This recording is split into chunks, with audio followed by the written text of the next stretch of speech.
Hey guys, Bugcat7 here. Okay, it is Sunday, December 15th, 2019, and I want to thank you for visiting the Stonewall Research channel here on YouTube. Thank you very much. I really do appreciate it. Alright, guys, we're going to continue looking at the quote unquote giants, or large hominids, as I like to call them, state by state. And in this video, we're going to do Alabama. And Alabama doesn't really have a lot of accounts, but that's just on this website, Greater Ancestors. And,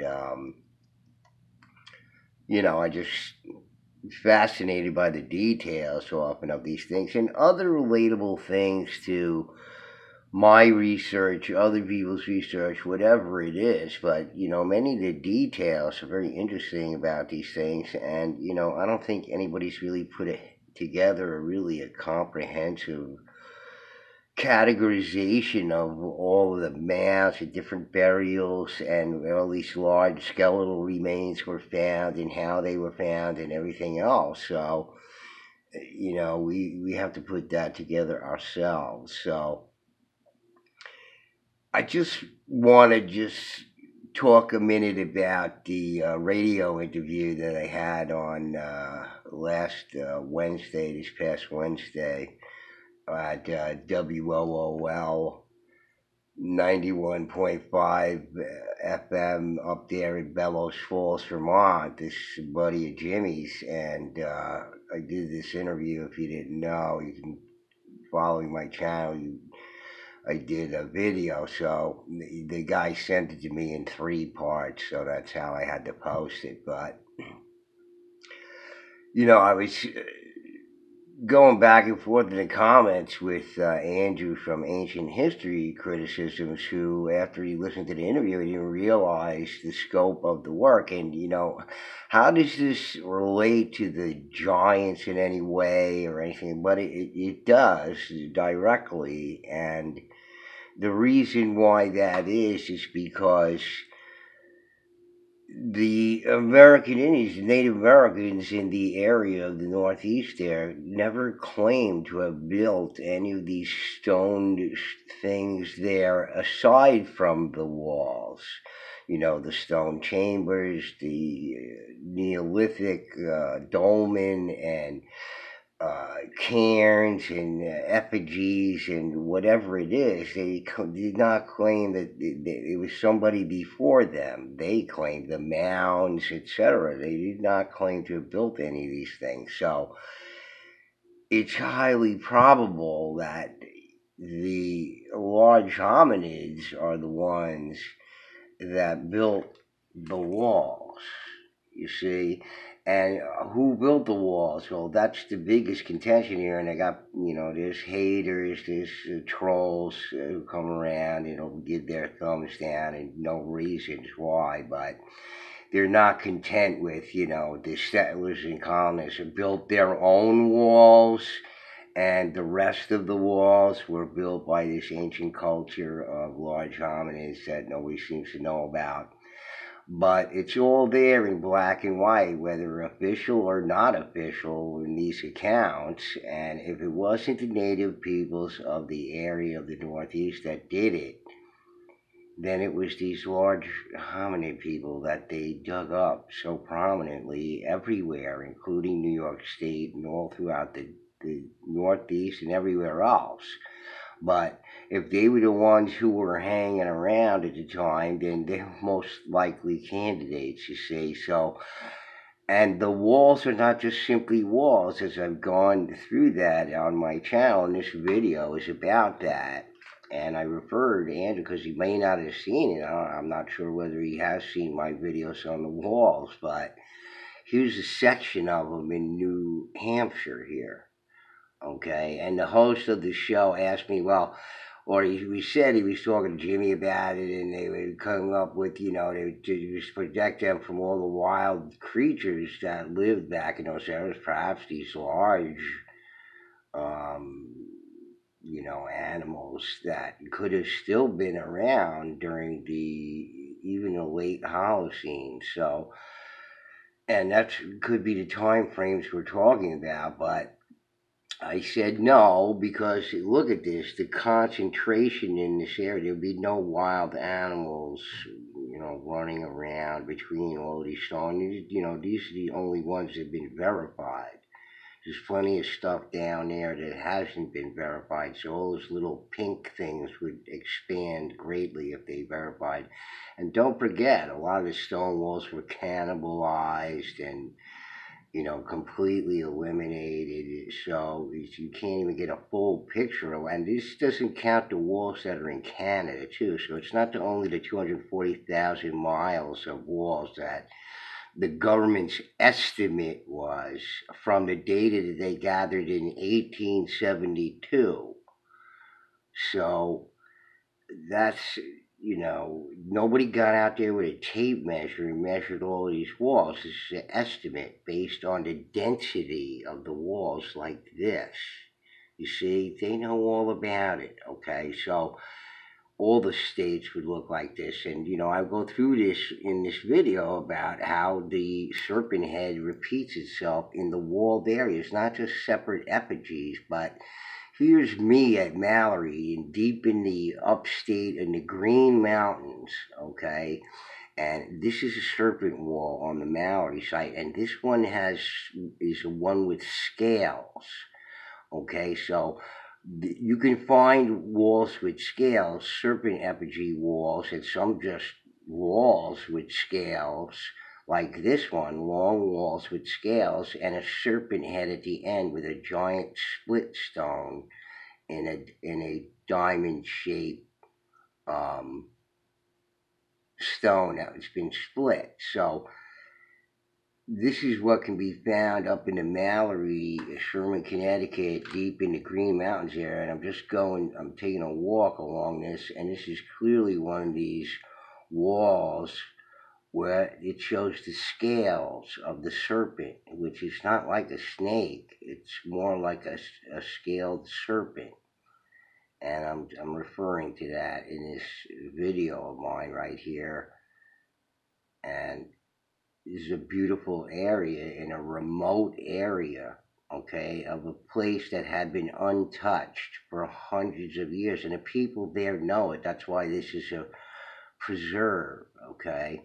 So I'm following this undulating wall with the scales in it, okay, which I originally found when first going through this area in 2015, okay, and I'm going back here again in 2018, all right. And here's the head of the thing buried in this thicket here. It's a large split stone with the mouth wide open, okay, triangular shaped head at the end of this scaled wall, which is pretty rare, but they're here and there, but you can find these scaled walls. So here's one of them at Maui, a rare occurrence in the middle of nowhere, folks. No colonists or settlers, okay?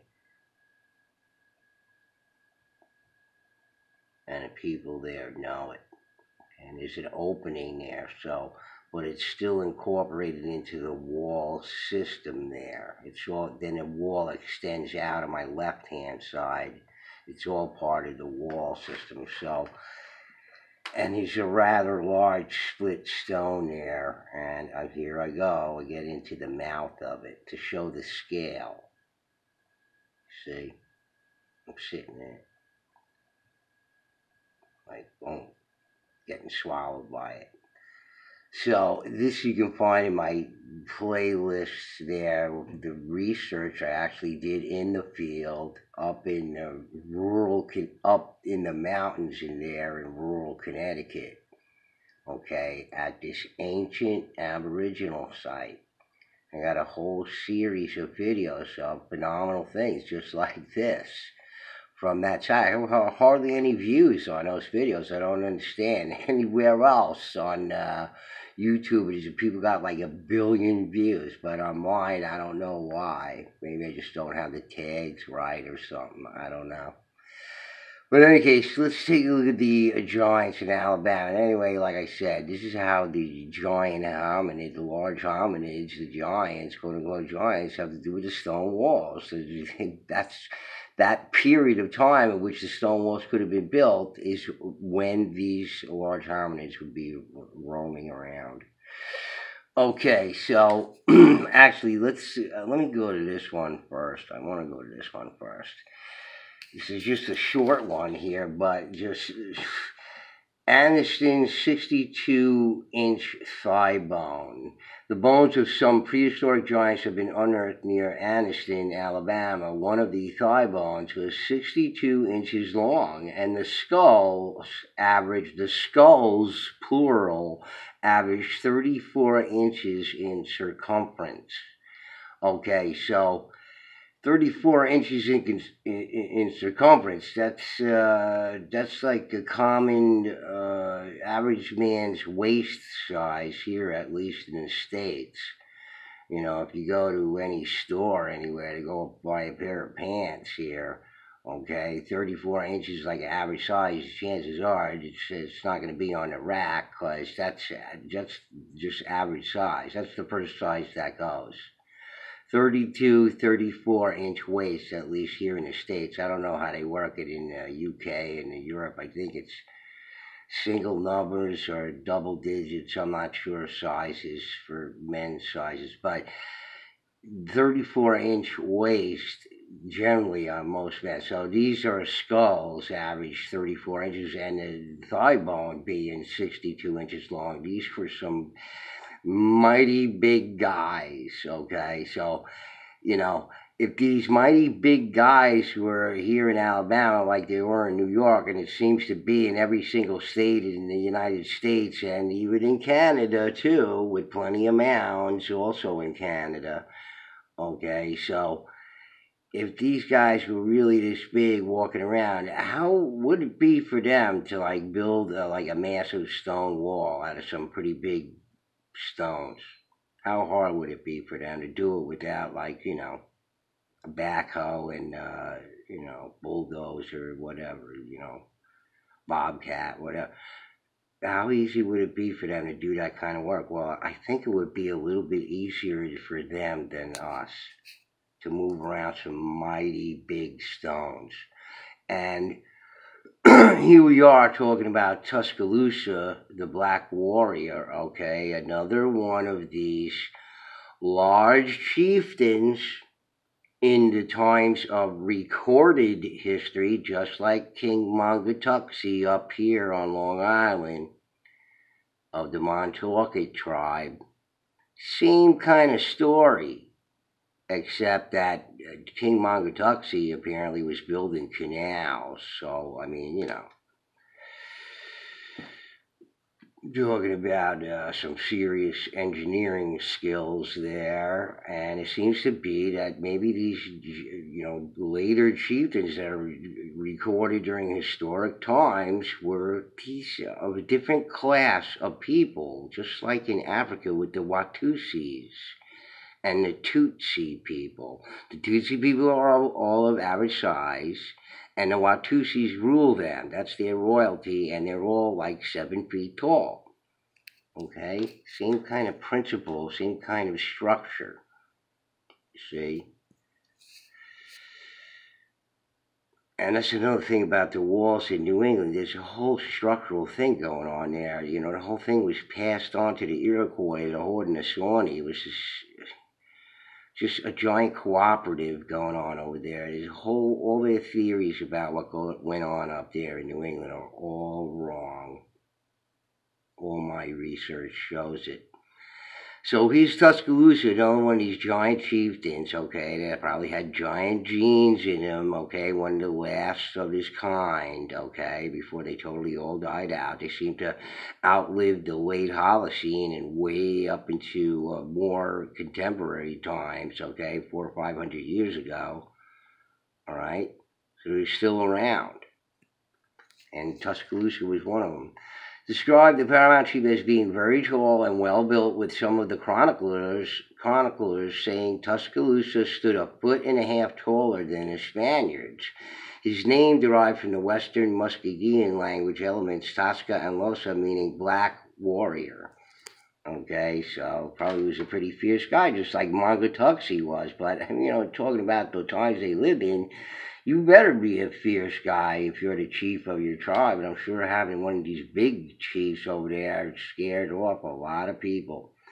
Just like they were scared of Tuscaloosa, they're scared of King Mangatuxi too, and all the rest of the large chiefs we talk about. But, as in reality, they're all, normal people just defending their tribes, You've got to be a badass if you're going to be doing that stuff. So, they lived their part. Tuscaloosa's appearance was full of dignity. He was a tall person, musculine and symmetrical. He was the suzerain of many territories and of numerous people, being equally feared by his vassals and the neighboring nations. Chief Tuscaloosa was a giant of a man, over 7 feet, standing a foot and a half above the Spaniards. At the nightfall, the chief began to prepare to leave and return to his village, but De Soto objected and took him into custody, thus making a formidable enemy.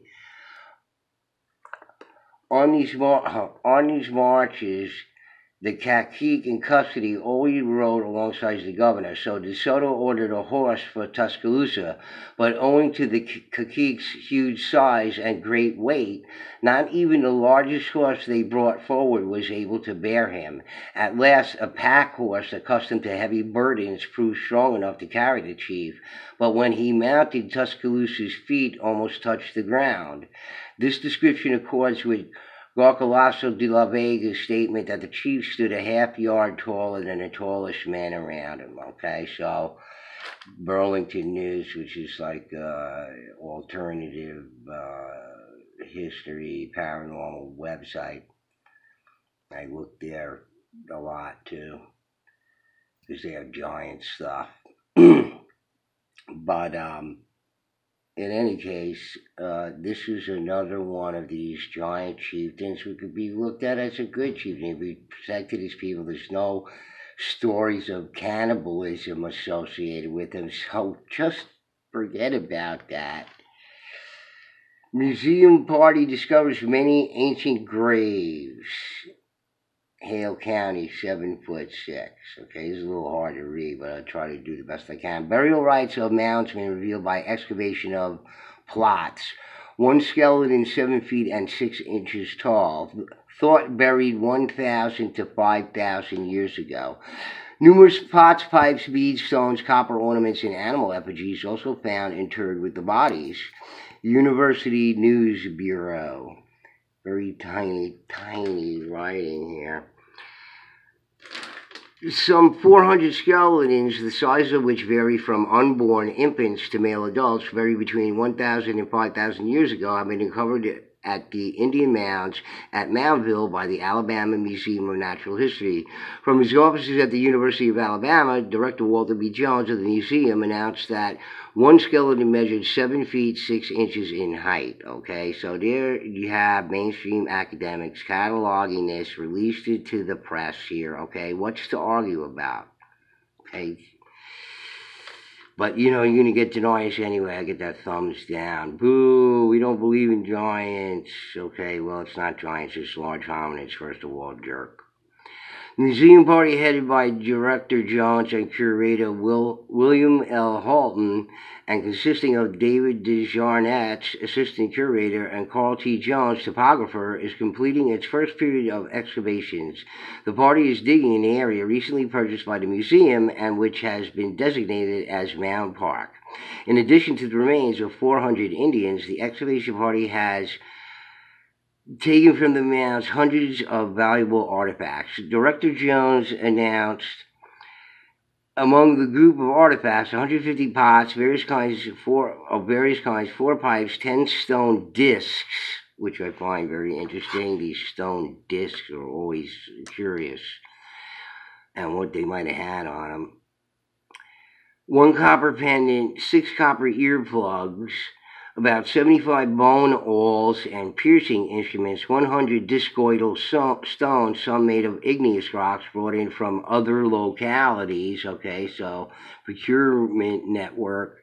Thousands of shell beads ranging from 1 and 1/2 inches in length to very minute objects. Many of the beads were spool-shaped, others barrel-shaped, some discoidal, and others irregular.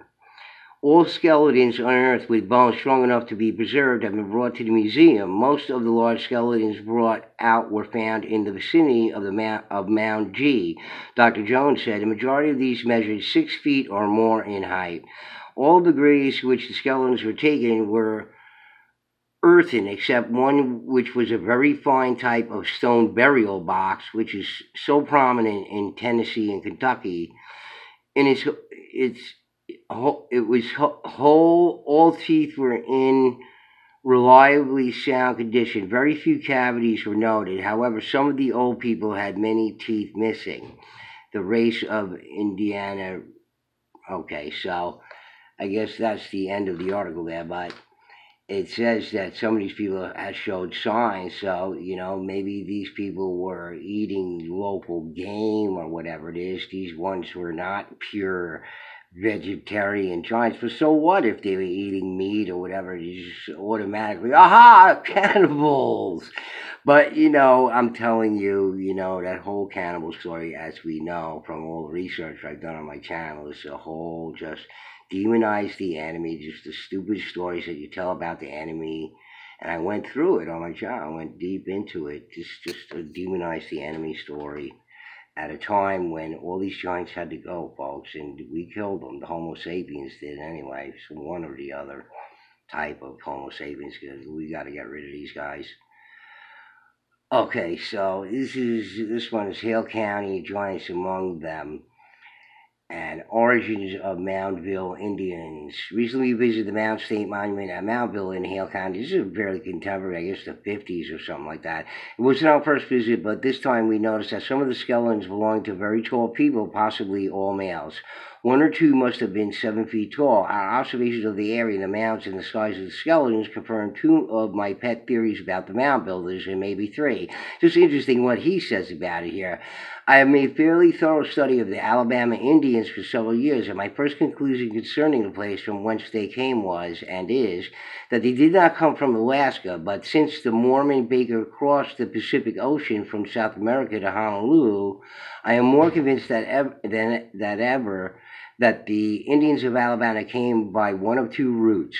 Either they came from India by way of many islands in the Indian and South Atlantic Oceans upon rafts similar to the one Baker used to cross the Pacific, or they were Polynesians that came by way of the Mediterranean. Okay, through the Straits of Gibraltar. So came through the Mediterranean through the Straits of Gibraltar. I am more sure that they came by boats and that they were propelled by oars, but if not, then surely by rafts. But they definitely did not come by way of the Bering Sea or Straits in Alaska. They have no traits or resemblance to the Mongolians, who are claimed to be ancestors of the Eskimos. Their stature is definitely taller and larger than the Eskimos or Mongolians. It is more probable that they came from Polynesia and were temple worshippers and